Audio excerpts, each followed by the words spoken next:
વિદ્યાર્થી મિત્રો, હવે આપણે ભાષા સજ્જતા વિશે સમજીશું. આગળના પાઠમાં તમે ભાષા સજ્જતામાં ગુણવાચક વિશેષણો વિશે સમજ્યા. હવે આપણે સંખ્યાવાચક વિશેષણો વિશે સમજીશું. તો નીચેના વાક્યો ધ્યાનથી વાંચો. મધમાખીને 6 પગ હોય છે. મધમાખીને કેટલા પગ હોય છે? 6. 4 વિદ્યાર્થીઓને ઇનામ મળ્યા. મેં આ પુસ્તક 100 રૂપિયામાં ખરીદ્યું. કેટલા રૂપિયામાં ખરીદ્યું? 100. મેં 2 ખાનાવાળો ડબ્બો પસંદ કર્યો. ફરીથી વાંચીએ વાક્યો. મધમાખીને 6 પગ હોય છે. 4 વિદ્યાર્થીઓને ઇનામ મળ્યા. મેં આ પુસ્તક 100 રૂપિયામાં ખરીદ્યું. મેં 2 ખાનાવાળો ડબ્બો પસંદ કર્યો. તો ઉપરના વાક્યોમાં 6, 4, 100, 2 એ સંખ્યા દર્શાવતા વિશેષણો છે. આથી આવા વિશેષણોને સંખ્યાવાચક વિશેષણો કહે છે. તો આ પાઠમાંથી આવા સંખ્યાવાચક વિશેષણો વપરાયા હોય તેવા વાક્યો શોધીને લખો. હવે આપણે અભ્યાસ વિશે સમજીશું. 1. નીચેના પ્રશ્નોના ઉત્તર માટે આપેલા વિકલ્પોમાંથી સાચો ઉત્તર શોધીને તેનો ક્રમ અક્ષર પ્રશ્ન સામેના ખાનામાં લખો. 1. લેખકની દ્રષ્ટિએ બા એટલે? તો શું આવશે? ઘ આવશે. નિરંતર ઉદ્યોગ. લેખકની દ્રષ્ટિએ બા એટલે નિરંતર ઉદ્યોગ. શું આવશે? ગ.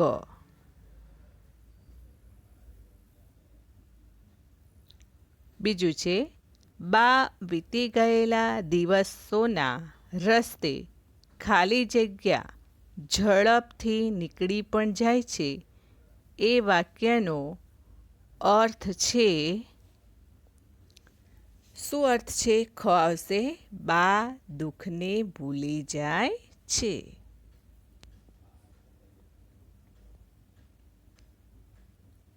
3. બાનું એક સ્વજન એટલે?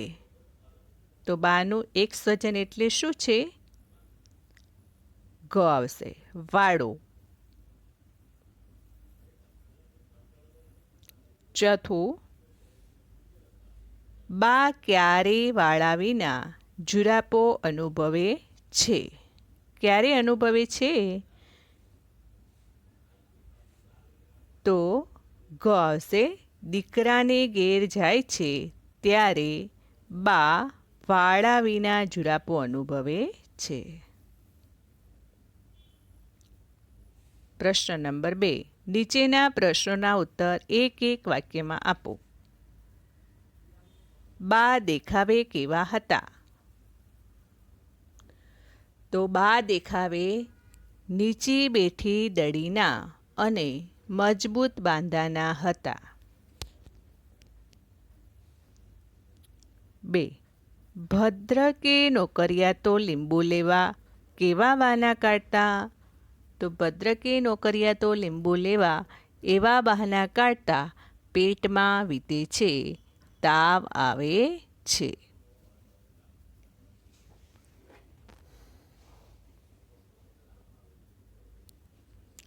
3. બાના વાડામાં કયા કયા ઔષધીય છોડ હતા? તો બાના વાડામાં તુલસી, કરિયાતું, અરડુસી અને ખરસાડી જેવા ઔષધીય છોડ હતા. ચોથું છે, બાનું જીવનસૂત્ર શું હતું? તો ખાયા સો ખોયા, ખીલાયા સો પાયા એ બાનું જીવનસૂત્ર હતું. હવે પ્રશ્ન નંબર 3. નીચેના પ્રશ્નના ઉત્તર આપો. 1.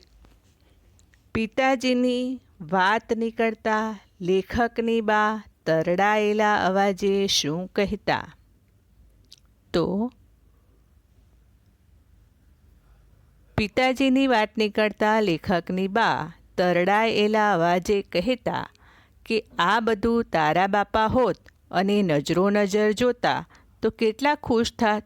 દુખિયારો જીવ સુખ જોવા જ ન પામ્યો, મને મોઈને શું કામ જીવાડી.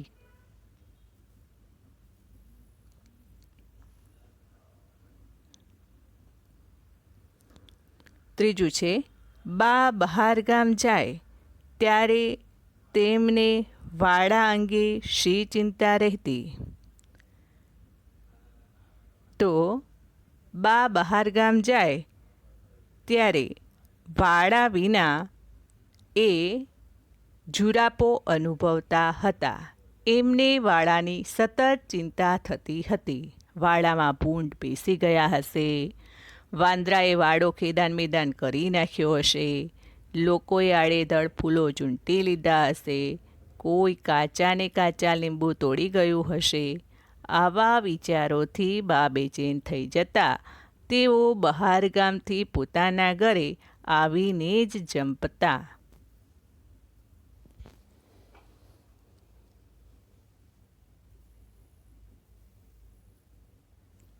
ચોથું છે, લેખકે પાઠનું શીર્ષક બાનો વાડો એવું શા માટે પસંદ કર્યું હશે?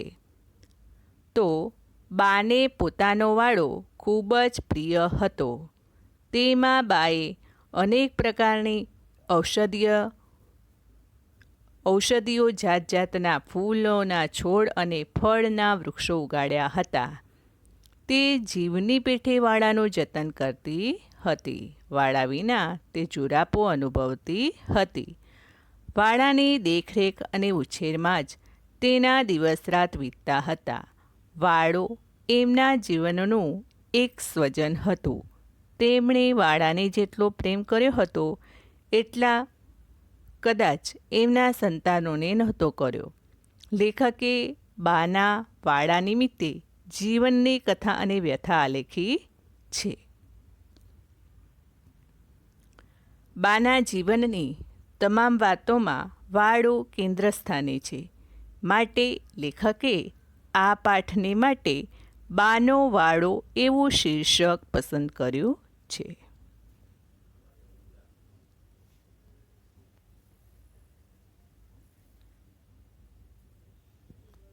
4. નીચેના વિધાનો માટે કારણ આપો. 1. સુખનો અતિરેક થતાં બાનો અવાજ તરડાઈ જતો. તો સુખનો અતિરેક થતાં બા તેમના દીકરાને કહેતા કે આ બધું સુખ જોવા તારા બાપા જીવતા રહ્યા હોત તો કેવું સારું થાત. આટલું બોલવા જતાં બાનો અવાજ તરડાઈ જતો હતો. 2. બા પોતાના દીકરાને ઘેર 2-3 દિવસથી વધારે ન રહેતા, કારણ કે તેમને વાડાની સતત ચિંતા રહેતી હતી. એમાં પણ અવિચારી લોકો કે પશુઓ વાડામાં પેસી જઈ તેને ખેદાન મેદાન કરી નાખશે એવો ડર તેમને હંમેશા રહ્યા કરતો હતો.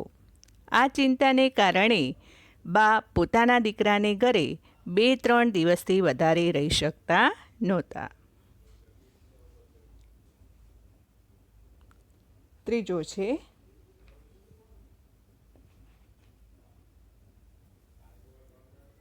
બા વહેલી સવારે થાળીમાં ફૂલ એકઠા કરી રાખતી. કારણ કે રોજ સવારે વાડાના સુગંધીદાર ફૂલો મંદિરમાં પૂજા માટે બા મોકલતા હતા. આ બાનો નિયમ હતો. એટલા માટે તે વહેલી સવારે થાળીમાં ફૂલ એકઠા કરી રાખતી હતી. 4. લેખકના મતે બા ભોળી નહીં પણ ભલી ખરી. તો બા સમજદાર, ચાલાક અને વ્યવહાર કુશળતાવાળા હતા. કેટલાક લોકો બીમારીનું બહાનું કાઢીને લીંબુ લેવા માટે આવે. બા એમના મનને કળી જતા હતા. બીમારીનું તો માત્ર બહાનું જ છે એ જાણતી છતાં પોતાની ભલાઈ એવી કે કોઈને લીંબુ આપવાની ના પાડતા નહીં.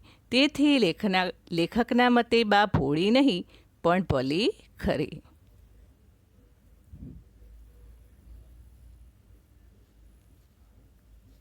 પ્રશ્ન નંબર 4. બાનો પરિચય કરાવતા 7-5 વાક્યો બોલો. તો બા બેઠી દડીના, મજબૂત બાંધાના, દમામદાર અને ઝાંઝરમાન વ્યક્તિત્વ ધરાવતા હતા. તેમને 75 વર્ષ થયા હતા છતાં 75 વર્ષના લાગતા નહોતા. બાએ જીવનની અનેક તડકે છાયડી જોઈ હતી પણ સતત ઉદ્યમી અને પ્રસન્ન જ રહ્યા હતા. તેમણે પોતાના સંતાનોને ઉછેર્યા, તેમને આર્થિક રીતે સમૃદ્ધ બનાવ્યા, તેમનામાં ઉચ્ચ સંસ્કારોનું સિંચન કર્યું. સંતાનોને તેમણે પિતાની ખોટ આવવા દીધી નહીં. બા સમયને જીરવી ગયા. કોઈ વાર સુખના અતિરેકનો વિચાર આવતા થોડી વાર માટે બા અસ્વસ્થ બની જતા પણ પછી મન હળવું ફૂલ બનાવી દેતા. બાએ કર્મ અને ધર્મને એક કરી મૂક્યા હતા. બાનું જીવનસૂત્ર હતું ખાયા સો ખોયા, ખીલાયા સો પાયા.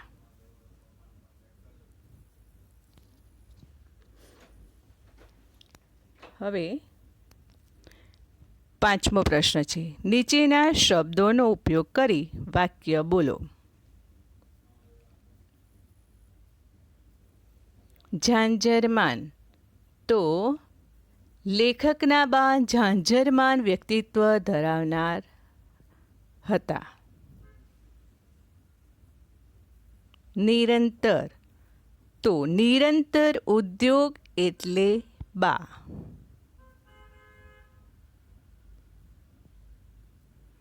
જીવન સ્ત્રોત. તો બાનો વાડો એ એમનો જીવન સ્ત્રોત હતો. સમૃદ્ધિ.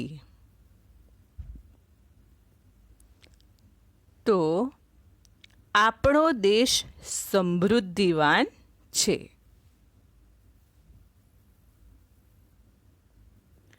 હવે સ્વાધ્યાય. નીચેના પ્રશ્નોના ઉત્તર લખો. 1. નિરંતર ઉદ્યોગ એટલે બા એમ લેખક શા માટે કહે છે? તો બા જીવ્યા ત્યાં સુધી ઉંમર કે નિરાશાને તેમણે પોતાના નજીક આવવા દીધા નહોતા. તેમણે કર્મ અને ધર્મને એક જ કરી મૂક્યા હતા. તે કામઢા હતા અને સતત પ્રવૃત્તિશીલ રહેતા હતા. ઘરના નાના મોટા તમામ કાજકાજ કરવા અને બાળકોને ઉછેરવા દિવસ રાત તેમની આ જ પ્રવૃત્તિ રહી હતી. માટે લેખક કહે છે કે નિરંતર ઉદ્યોગ એટલે બા.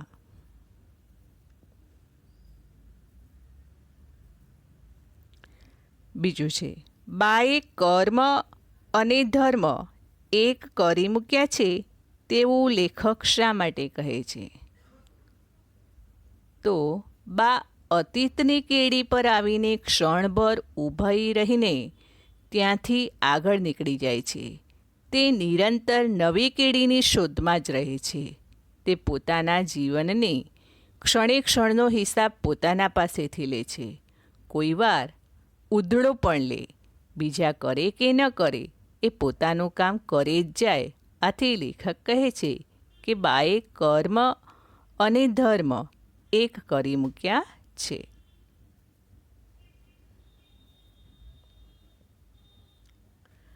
હવે પ્રશ્ન નંબર 3. તમારા દાદા કે દાદીની ગમતી પ્રવૃત્તિ વિશે લખો. તો સ્વમૂલ્યાંકન પ્રવૃત્તિ છે. આમ તો મારા દાદા નિવૃત્ત છે, પણ મેં એમને નવરા બેસી રહેલા ક્યારેય જોયા નહોતા. સવારથી સાંજ સુધી દાદા પ્રવૃત્તિશીલ રહેતા. મંદિર ધર્મશાળાના વહીવટમાં તેઓ રસ લેતા. સમાજના મંડળોમાં સેવાઓ આપતા. જો કે એમની ગમતી પ્રવૃત્તિ તો કીડિયારું પૂરવું. કીડિયારું એટલે કીડીનું દર. ગામ બહાર કીડીઓના દર શોધીને ગોળનો ભૂકો કે લોટ ત્યાં વેરે છે. આમ દાદા અબોલા જીવોની સેવા કરે છે અને પોતાનો જીવન મંત્ર સમજે છે. પ્રશ્ન નંબર 2.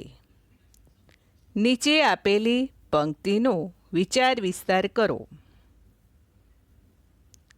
ખાયા સો ખોયા, ખીલાયા સો પાયા. તો આપણે જે ખાઈએ છીએ, પીએ છીએ, ભોગવીએ છીએ તે સગળું નાશવંત છે, એટલે કે નકામું જાય છે. આપણે આપણા માટે, આપણા અંગત સ્વાર્થ માટે જ બધું માણ્યું કે ભોગવ્યું.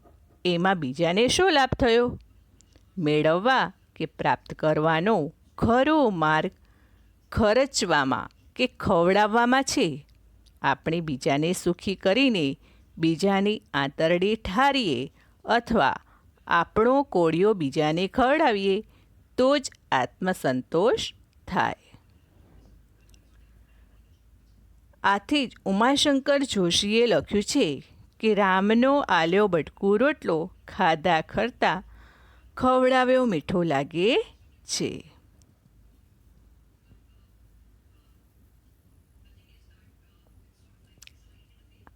પ્રશ્ન નંબર 3.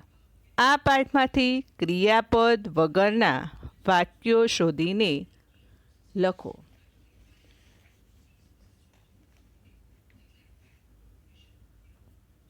તો ઉદાહરણ છે, બાને પ્રકૃતિમાં ઝાડ પાન અને ફળ ફૂલમાં ભારે રસ. તો બાનું જીવન એટલે ઉદ્યોગ. નિરંતર બાને નવી નવી કેળીની શોધ. બધો નકશો બાને જીભને ટેરવે.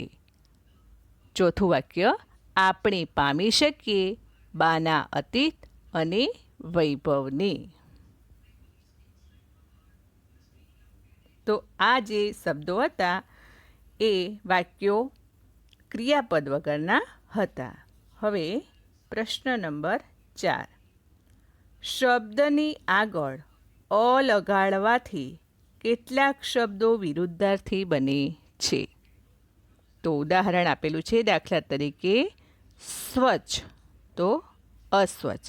તો એવા બીજા કયા શબ્દો બનશે? તૃપ્ત તો અતૃપ્ત, સ્વસ્થ અસ્વસ્થ, પવિત્ર અપવિત્ર,